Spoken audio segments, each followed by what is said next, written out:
Hola, ¿qué tal? Buen día, te saludo este martes 3 de marzo del año en curso.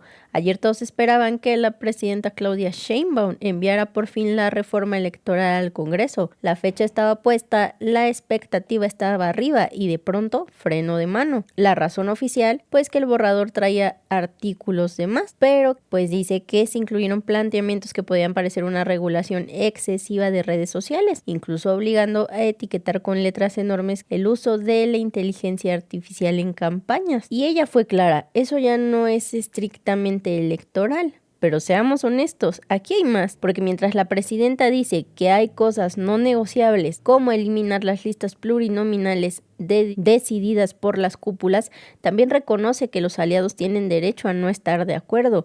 Y aquí es donde se prende un poco el foco rojo, porque un reportero le lanza una pregunta incómoda. ¿Cuál es el precio tan alto que PT estaría pidiendo para aprobar la reforma? Y no es una pregunta al aire, ya lo vimos en el sexenio del expresidente Andrés Manuel López Obrador, como el Partido del Trabajo supo cobrar caro su respaldo en momentos clave. Hoy el tablero es distinto, pero la tensión es evidente. La presidenta sostiene que el Partido Verde Ecologista y el PT son aliados, que la iniciativa va, que eliminar las listas pluris no se negocia, porque dice es un mandato ciudadano. Pero si no se envió ayer, algo se está moviendo tras bambalinas. ¿Se están tensando las negociaciones dentro de la propia coalición o estamos viendo el primer gran jaloneo político de esta reforma? Bueno, quiero comentarles, ayer me entregaron antes de iniciar con salud, me entregaron la redacción de la reforma y todavía tuve yo algunos comentarios. Les platico esencialmente, se modificaban algunos artículos adicionales a los artículos que tienen que ver con lo electoral y les comenté que no era necesario. Entonces, se concentra nada más en la modificación de algunos artículos constitucionales que están relacionados exclusivamente con lo electoral. Y entonces hoy en la tarde la revisamos para que no haya ninguna contradicción, ningún problema, por eso no se envió el día de ayer. Pero bueno, ya está lista, ahora sí. Presidenta, y finalmente me gustaría preguntarle sobre la reforma electoral. ¿La va a enviar hoy por la tarde? En la tarde la voy a revisar. Repito, había, digamos, cuestiones de más que pusieron en algunos artículos que no tenían que ver con lo electoral. Lo hizo un equipo y lo hizo de buena fe, no había nada. Pero cuando se trata, por ejemplo, de esto que decíamos, de que si se usa inteligencia artificial en una campaña, pues tiene que decir en grande, inteligencia artificial. Entonces lo plantearon que se regulara en otro artículo que no era con lo electoral. Ahí ya no estoy de acuerdo, porque entonces parece que estamos regulando todas las publicaciones en las redes sociales. Y ese es otro tema, no es lo electoral. Entonces, por eso, a la hora de revisarlo, dije, no, a ver, esta parte, déjenla como está normalmente en la Constitución, no la cambien y concéntrense nada más en los pocos cambios constitucionales que estamos presentando para la reforma. Ese fue el problema y ahora en la tarde la reviso, la están trabajando ahí en la mañana para ya poderla enviar, si no hoy en la noche, mañana temprano. Sí, vienen los coordinadores de Morena, en la noche. Sí. Presidenta, y en este sentido, ¿no abonaría a la discusión democrática saber qué fue lo que pidieron el Partido Verde y el Partido del Trabajo? Se lo pregunto porque el Partido Verde ha sido uno de los partidos, pues, digamos, más alegres en la política, porque lo mismo estuvo con el PAN que con el PRI, que con Morena. No tienen convicciones reales o firmes sobre lo que buscan. Ellos fueron responsables de introducir aquella cláusula que permitió ampliar el periodo de Saldívar en la Suprema Corte de Justicia, que no se llevó a cabo, pero que ellos fueron los que la introdujeron. Ellos fueron también quienes introdujeron aquella cláusula de vida eterna, donde los partidos podían transmitirles votos en la coalición y nunca perderían el registro. Y hoy parece ser que otra vez vuelven a poner muy caro esta negociación política que pareciera más extorsión, pero sí sería bueno que usted nos pudiera decir qué fue realmente lo que pidieron, qué estaban exigiendo estos dos partidos y que no ha podido alcanzarse un acuerdo. Hay dos, a ver, primero el Partido Verde y el PT son partidos aliados en este momento, los tres me llevaron a mí a la presidencia y los tres hicieron un acuerdo de coalición para poder participar en el Senado y en el Congreso y en las candidaturas a gobernadores, y han votado todas las reformas que se han enviado. Entonces, en este momento pues es un partido aliado, el Verde como el PT. Ahora, ¿cuál es repito nuevamente, hay dos cosas que estamos planteando que para mí pues no son negociables porque es lo que la gente me ha pedido. Y lo que ha pedido desde hace tiempo es que no haya listas de plurinominales decididas por las cúpulas de los partidos políticos. Entonces, ¿qué propuesta hice? Dije, a ver, es importante que haya representación proporcional. Nada de eso de que somos partido de Estado y ahora no queremos que estén las minorías, nada de eso, nada de eso. México tiene una diversidad política y esa tiene que ser representada en el Congreso de la Unión. Entonces, mantengamos tal cual la distribución de la proporción de los partidos, la parte de los diputados de representación proporcional. Solo que ya no las van a decidir la cúpula de los partidos, las va a decidir la gente que quiera votar por ese partido. Así de sencillo. Y en el caso del Senado, si quitamos la representación proporcional, porque la representación republicana del Senado desde el inicio de la República, pues es una representación por estado. Entonces se queda los de mayoría y la primera minoría. Entonces ya no hay listas decididas por la cúpula de los partidos, sí hay representación de acuerdo a la proporción de votos que sacaste como partido político, pero lo decide la gente. Uno. Dos, que no cueste tanto. Que los partidos no tengan tanto dinero. Que el INE no tenga tanto dinero. Que los diputados locales no ganen tanto. Esas son las dos principales. Y que los mexicanos que viven en el extranjero puedan votar también por diputados, por sus propios diputados, en la representación proporcional. Esa es la esencia. Lo del PRE, pues que sí es, no es tan relevante. Lo de, en fin, hay partidos, todos, de hecho no solo el PT, el Verde, no, ni el PAN, ni el PRI, ni MC están de acuerdo en que les quiten sus listas definidas por ellos. En esencia. El PRI tampoco quiere que le quiten los recursos, el PAN tampoco, MC tampoco. Entonces, por eso digo, yo la voy a presentar, si no se aprueba, no se aprobó, pero yo cumplí con la gente. Y ya que Morena, porque ya no me toca a mí, decida cómo va de aliado con el Verde y con el PT en la elección del 27. Que pueden seguir siendo aliados los tres partidos. Pero en lo que yo me comprometí, que es uno de mis 100 puntos de compromiso con el pueblo de México, dije reforma electoral, donde no haya pluris, no haya nepotismo, no haya reelección y no haya y que disminuyan los costos. Entonces, nepotismo y no reelección ya se aprobó para el 2030 y los otros dos, pues las presento y ya que decían el Congreso.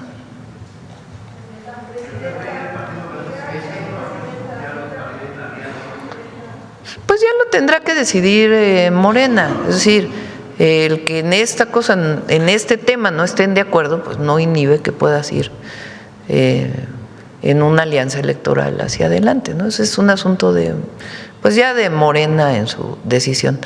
Me critican porque dicen, no, los opositores, es que la presidenta ahora no decide. O sea, si decido, me critican porque soy autoritaria. Y si no decido, también me critican porque no decido yo. Bueno, pues a unos les toca decidir una cosa y a mí me toca decidir otra. Ahora que mencionaba el caso del Rancho Izaguirre, preguntarle ¿qué pasó? ¿Por qué se permitió la entrada de medios de comunicación a la Casa del Mencho? Es un lugar que debería de haberse mantenido resguardado por la Procuraduría General de la República y sin embargo pues se permitió de manera abierta que entraran todos los medios a ver la forma en que vivía este señor o la forma en que murió, no lo sé, pero además pues contaminando una escena del crimen de este personaje, una escena que se supone por el debido proceso que se instauró debería de haberse resguardado y es la segunda ocasión que ocurre en prácticamente año y medio. La otra fue se lo pregunté al fiscal en torno al Rancho Izaguirre precisamente cuando también se permitió la entrada de muchísima gente que no tenía nada que hacer allá adentro. Preguntarle qué ocurrió allí. Pues tiene que explicarlo la fiscalía. Ahí, como ustedes saben, fue una operación de la Secretaría de la Defensa Nacional y de inmediato pues entró la Fiscalía General de la República y ellos pues tienen que contestar esta pregunta que estás haciendo. Ellos tienen que decir por qué se permitió la entrada al lugar. Entonces ellos son los que resguardan y ellos tienen que contestar para información de todos por qué se permitió la entrada. En este caso fue directamente la Fiscalía General de la República, no sí. Tuvo nada de intervención la estatal. No, es la Fiscalía General de la República. Ok. Presidenta, en otro tema de seguridad, hace tiempo le pregunté sobre las remesas que estaban llegando a México y que Estados Unidos alertó sobre la posible utilización del sistema financiero para poder lavar activos, le llaman ellos. Esta denominación viene del Grupo de Acción Financiera Internacional Gafi, que por cierto, este año va a ser la evaluación mutua de México, a pesar de que presidimos este organismo como país, no vamos a participar en esa evaluación. Tendrán que ser el resto de los países los que hagan la evaluación.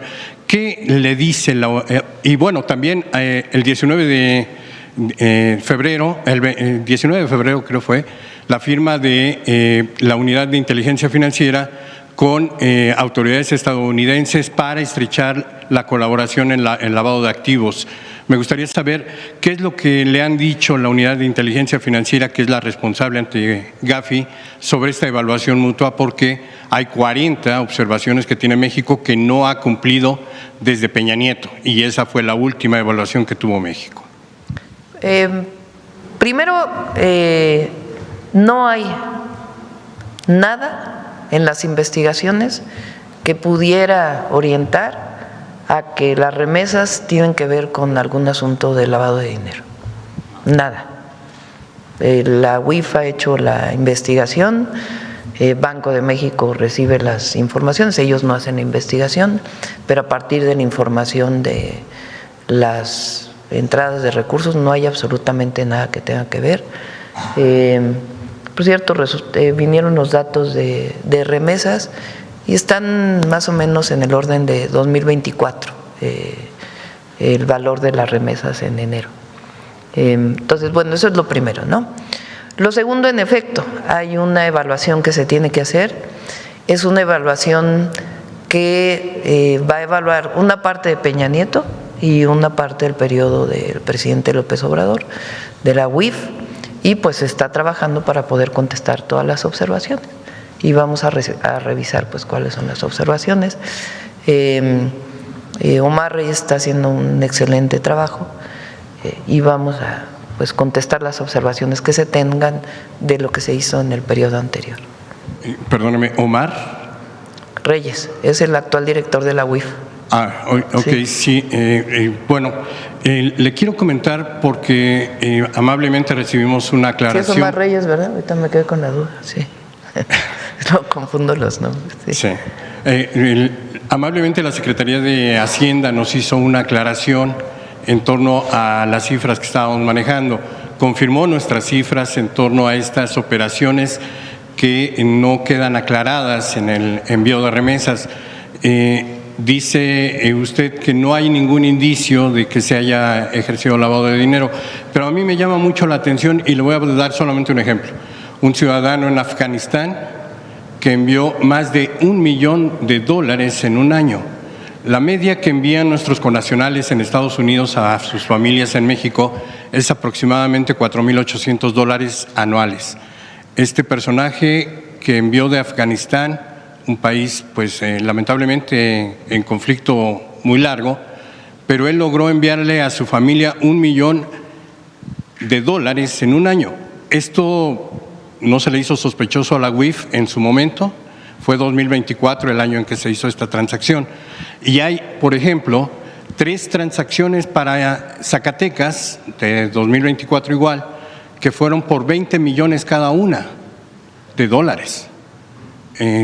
Digo, no sé. Pero esos ya no son remesas. Pues digo, son transferencias de recursos. Es otra cosa. Están reconocidas como remesas por el Banco de México. Pero es otra cosa. En todo caso, esas transferencias de dinero pues tienen que investigarse. Pero ya no son las remesas, que es lo que envía pequeños montos de recursos que se envían cada mes a las familias. En todo caso, si hay una transferencia de Estados Unidos a México de un valor muy grande, pues hay la obligación de investigar. Pero ya no es remesa, eso ya es una transferencia de recursos. Sí, lo que pasa es que está registrado como remesas por el Banco de México, por eso se lo menciono. Sí, pero no es remesa, pues no. O sea, la remesa es aquella que se conoce como familias mexicanas que viven en Estados Unidos, que le envían a sus familias para poder mantenerse. Los otros son transferencias de recursos, que también hay. Transferencias de Estados Unidos a México hay millones probablemente, pues porque tenemos un tratado comercial en donde no se paga en efectivo, sino todo, la importación y exportación, pues evidentemente hay recursos de un lugar a otro del país a través de empresas o de personas, pero esas transferencias pues se analizan de una manera distinta. Claro, por eso la atención que pusimos en este tema en Mega Noticias. Compañera que viene de fuera y que no ha preguntado. Muchas gracias, Presidenta. Soy Rachel Nolan de The Guardian. Quise preguntar sobre el tema de los desaparecidos en el país. Yo sé que estamos pendientes de un nuevo informe que viene, pero más allá de las cifras, que siempre las tienen que tener bien calculadas, quería preguntar si hay otros planes para apoyar ese proceso más en lo forense. Tengo muy presente de que hay más de 79,000 restos humanos en reserva del Estado que no han sido identificados. Y también quise preguntar por la cuestión de las buscadoras. En el país tenemos la información que mataron a Ruby Patricia Gómez en Mazatlán, Sinaloa, justo antes del giro presidencial de usted. Y leyendo la biografía de usted, me di cuenta de la importancia que este tema ha tenido para su historia, ¿verdad? También en los 70. Entonces le quise preguntar cuál es el plan del gobierno para enfrentarse de una forma más amplia con esa crisis. Gracias. Lo primero es que es muy distinto los desaparecidos de los 70s, 80s, a lo que vivimos ahora. En aquella época eran desaparecidos políticos, desaparecidos por el Estado mexicano, por tener una posición o por ser luchadores sociales en el país. Esa fue muchos guerrilleros de aquella época que producto de la represión y del autoritarismo, ahí sí del autoritarismo, decidieron tomar otras vías de lucha y tomar las armas. Y otros que sencillamente eran luchadores sociales, pacíficos, por vías pacíficas, y que en todo caso unos y otros, si habían cometido un delito, pues deberían de haber sido juzgados en el marco de la ley, pero no, fueron desaparecidos por el Estado. Ese es un caso, es el caso de, por ejemplo, el colectivo Eureka, que sigue luchando, donde estaba doña Rosario Ibarra de Piedra, pues por el esclarecimiento y la verdad de los hechos de aquella época. Y por otro lado es la situación que se vive en donde hay desaparecidos vinculados con los grupos delictivos, con la delincuencia organizada principalmente. Hay otros casos que pueden ser pasionales, pero son menores. Lo principal tiene que ver con la delincuencia organizada. Es larga la historia y vamos a presentar ya la información de los números, que son personas evidentemente, no son números, pero de cómo se hacían los registros, cómo se hacen ahora, para que se conozca la cantidad de registros que había y en qué condiciones estaban esos registros, y la dificultad para buscar en todo caso una persona, dado que no hay suficiente información, o registros que se hicieron que en realidad pues no sabemos si eran personas desaparecidas o no. Ahora, ¿qué hicimos nosotros? A partir de un caso muy doloroso, que es el caso de Teuchitlán en México, en donde se encontró un lugar de adiestramiento, de reclutamiento de jóvenes y de adiestramiento. En algún momento se plantearon otras hipótesis, pero la Fiscalía en aquel momento dijo que esencialmente fue un lugar de adiestramiento y reclutamiento. Se detuvo al responsable de ese reclutamiento y en efecto confesó cómo se reclutaba a los jóvenes. La gran mayoría de ellos de manera voluntaria y otros de manera forzada. A partir de ahí tomamos la decisión de cambiar el modelo de atención a los colectivos, a las familiares que buscan a sus hijos, a sus familiares. La alerta que tenemos que hacer para que en el momento en que se denuncie un desaparecido se alerten todas las fuerzas municipales, estatales y federales, públicas y privadas, para poder encontrar a la persona. Y por otro lado, toda la investigación que tiene que desarrollarse. Te pongo un ejemplo.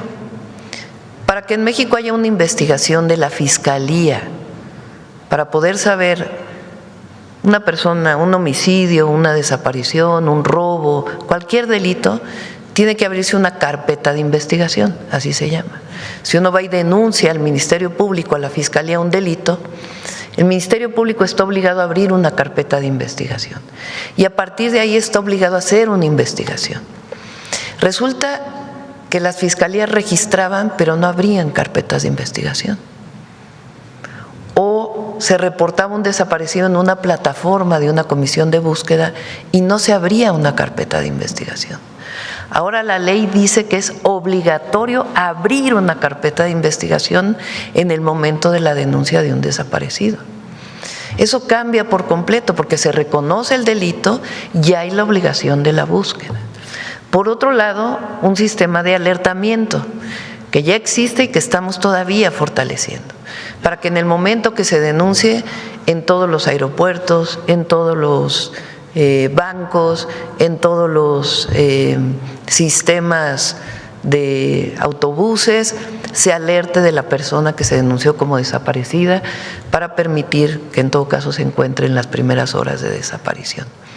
Y por otro lado, una vez que tenemos casos pues graves en donde hubo una desaparición conocida por una delincuencia organizada, pues hacer toda la investigación, que es en esencia lo que estamos desarrollando, el fortalecimiento de la inteligencia y la investigación para poder encontrar a las personas.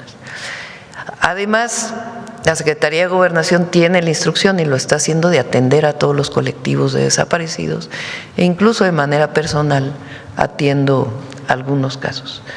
Sí sigue siendo una situación dolorosa en el país y nuestra obligación es atender a las familias y dar con los responsables y terminar con cualquier esquema de reclutamiento forzado de algún joven.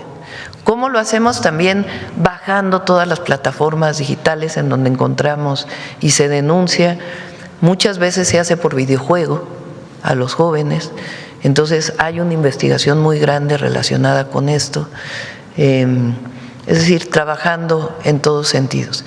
Y hay que decir también que se han encontrado a muchas personas. No es que haya un desaparecido y nunca se encuentra.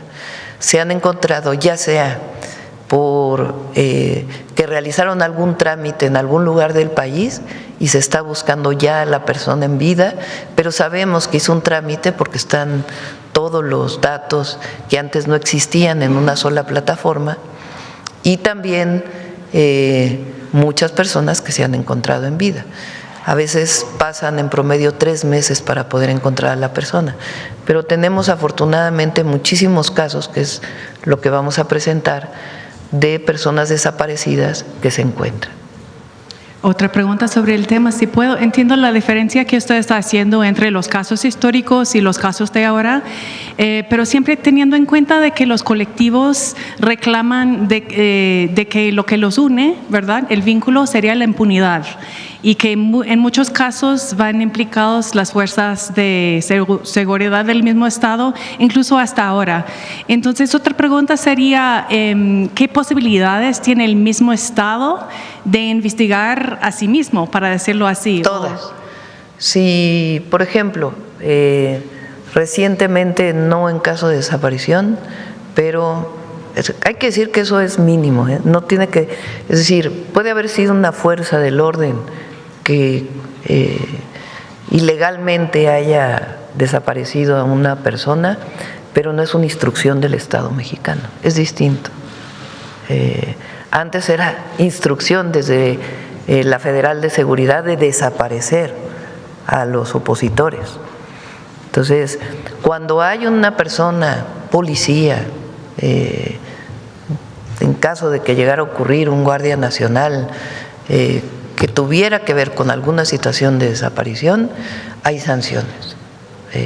Se detiene a la persona y tiene que ser responsable de todo lo que ocurre una vez que están las pruebas determinadas, evidentemente. Tuvimos un caso, por ejemplo, lamentable, de un civil que falleció en un fuego cruzado, malamente operado por un guardia nacional, y está detenido y llevando su caso y apoyada a la familia. Gracias. Por último, quise preguntar otro tema que es, se ha criticado a nivel internacional, no solo en su presidencia, sino en el sexenio de AMLO, la participación de las Fuerzas Armadas en muchos partes de la administración que antes era civil, ¿verdad? Entonces, quería preguntar qué condiciones serían necesarias para tener menos participación del mismo ejército en la vida nacional del país, ¿verdad? O a nivel internacional con la presión de los norteamericanos, o a nivel de actividad de carteles aquí. O sea, ¿qué condiciones podría imaginar usted para retirar un poco el ejército de la vida del país? Gracias. Es legal, eso es lo primero. No estamos haciendo nada fuera de la ley como lo hizo Calderón en su momento. Felipe Calderón sacó al ejército, a la marina, a la famosa guerra contra el narco, y no había las condiciones jurídicas para hacerlo. Responsabilidad de Felipe Calderón. Ahora sí hay un marco legal para hacerlo. Entonces eso es importante. Lo segundo es que es una decisión que la Guardia Nacional pertenezca a la Secretaría de la Defensa Nacional. La Guardia Nacional tiene que ser una institución de mucha consolidación en el largo plazo. Nuestro país, y lo vimos en el pasado, tuvo un secretario de Seguridad que estaba vinculado con el narcotráfico. Policías federales que no tenían ni las mínimas condiciones de operación para poder desarrollarse. Cuando se trasladaban a un lugar no había ni cuartel, se quedaban en hoteles. Y después, cuando se llevan la Secretaría de Seguridad a la Secretaría de Gobernación, pues con muchísimos problemas también de corrupción en el periodo de Peña Nieto. Entonces, la comandancia de la Guardia Nacional es otra comandancia distinta al Ejército. Y los que forman parte de la Guardia Nacional tienen una formación distinta a la que tiene los elementos del Ejército. Tienen una formación más orientada a la seguridad pública. El Ejército pues tiene una formación, no una parte de seguridad pública, pero fundamentalmente de seguridad nacional. Y tienen otra formación. ¿Qué ventaja tiene un guardia nacional al pertenecer a la Sedena? Pues tiene acceso a sus hospitales, a sus centros de salud, a una carrera, cosa que no había antes, a poder subir en su nivel a partir de exámenes bien determinados y una formación pues integral, con valores y con doctrina nacionalista, muy importante, muy importante. No era así antes de la Cuarta Transformación. La doctrina no estaba basada en nuestra historia, en nuestra patria, en la soberanía. Entonces es una decisión que la Guardia Nacional pertenezca a la defensa y ya es constitucional. Se tendría que cambiar la Constitución para que fuera distinto. Y en otros casos, por ejemplo, el que el Tren Maya tenga una empresa dentro de la Secretaría de la Defensa Nacional también le da estabilidad y evita privatizaciones posteriores también, o por lo menos se las hace más difíciles. Toca madera que llegara alguien que quisiera privatizar. El Ejército Mexicano es algo especial, es único en el mundo. El Ejército Mexicano no viene de las élites. En toda América Latina, el Ejército viene de las élites. En todo el mundo, en general, viene de las élites. Cuando vino Lula aquí a México, una vez que lo vi en otro lado me dijo, la primera vez que fui a México me llamó mucho la atención que sus calles se llaman Insurgentes, Revolución, 5 de febrero, 5 de mayo. Dice, porque en Brasil la historia es de consensos, no hay revoluciones. Bueno, aquí no, aquí hay 4 transformaciones. Y nuestro ejército viene de una revolución social. O sea, fíjense, el ejército mexicano, sus generales, le hacen un golpe de Estado a Madero en 1913, promovido por la Embajada de Estados Unidos en México, el embajador Wilson. Esos mandos del ejército matan a Madero y a Pino Suárez, electos por la voluntad del pueblo. El único gobernador que está en contra del golpe de Estado es Venustiano Carranza y forma el ejército constitucionalista, que es la base del ejército mexicano. Y el ejército mexicano es pueblo en esencia. Por eso decimos, es pueblo uniformado. Entonces es otra cosa el ejército mexicano. Y por eso está ahí también la Guardia Nacional. Entonces, esta idea de militarización que se promueve no es tal, no es tal. Militares es que los militares tomaran las decisiones de los civiles y no. Por decisión del pueblo de México soy la comandanta suprema, que es la que toma las decisiones. Muchas si alguien gracias. comete un error, pues… Muchas gracias, Presidenta. Porque una cosa es clara, la oposición PRIAN ya dijo que no quiere que se toquen las listas, pero lo verdaderamente explosivo podría no estar enfrente, sino adentro.